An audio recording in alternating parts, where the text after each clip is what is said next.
So let's get on with this week's news. So the first one this week is the Revolut revelations rumble on, and I deserve a prize for saying that. I know. Well done. Like, that would have tripped me right up. I'm so glad you're hosting. So I'm going to run through like a few things that have happened, and then we'll get into a conversation, because this is not just one story. This is like an amalgamation. This is a proper maelstrom. So the first one, there was a blog from Revolut's CEO stating that there has been misleading information in the media and that compliance is and always has been a key priority for the company. A key quote from that would be, "In July last year, we rolled out a more advanced sanction screening system in parallel with our existing controls. At no point during this time did we fail to meet our legal or regulatory requirements." So that was in relation to the FCA's investigation that I mentioned in the first story. Then there was another blog on Revolut's culture, the past, the present, and the future. So we talked last week, I believe, about the Wired story that came out about Revolut's culture and it being not good.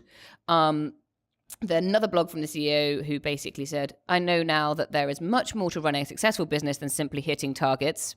We now conduct biannual surveys where we ask our employees what we're doing well and where we need to improve. We're currently looking for a head of people and culture." And then he goes on to say, "We've grown from 100 to over 800 people. I would have thought having a head of culture before this point might have been useful."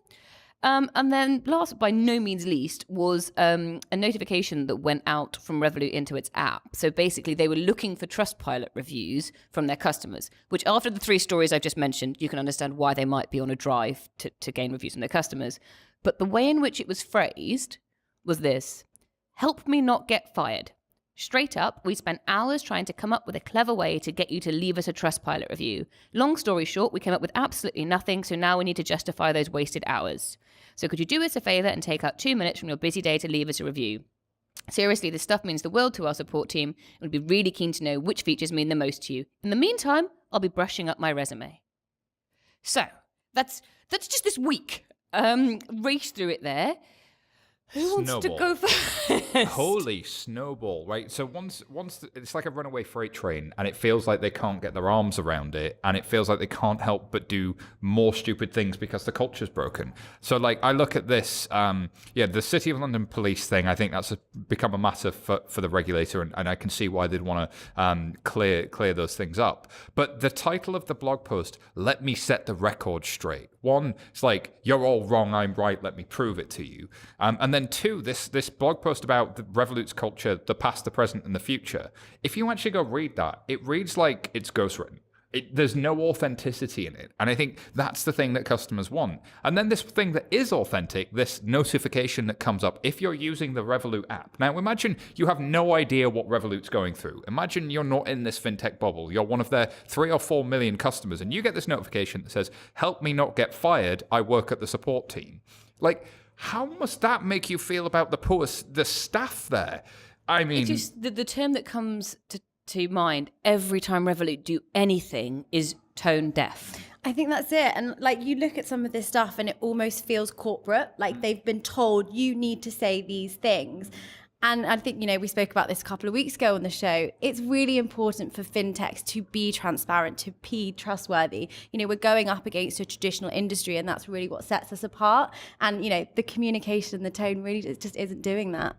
You always say that culture is everything. I think that's on one of your stickers, I think. Well, it might be. We've got so many stickers.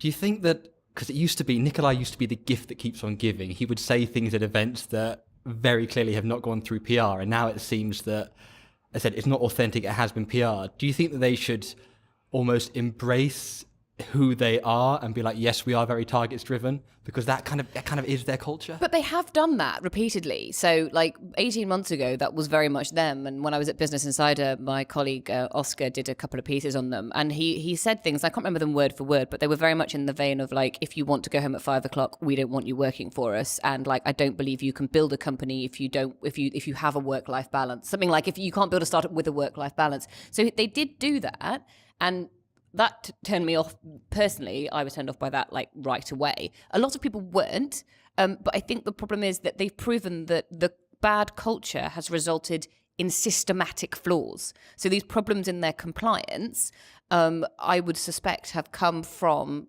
the cultural route. Does that make sense? So I think that like if your company culture is results driven, then maybe you do end up cutting corners where you really shouldn't be cutting but corners. We saw this with the financial crisis as well, and we've seen it with every mis-selling scandal that's ever happened. Is when people have a target but the culture isn't right, then you get this. This isn't something unique to fintechs, but what really bothers me is this becomes something that you can throw back at fintechs, and the whole industry takes a hit from it, when actually there's a whole bunch of people trying to do the right thing for customers that looks like this. And there's a whole bunch, I'm pretty certain of it, of great people inside of Revolut for whom they don't stand for this, who are trying to do the right thing for customers. And this must be deeply frustrating to them, who are trying to build a great product that makes a difference. And let's remember, at the middle of this was a great product. Like, people love Revolut. It was the best travel card, and all of that's been forgotten, and that's not what people are talking about. And that's what people should be talking about.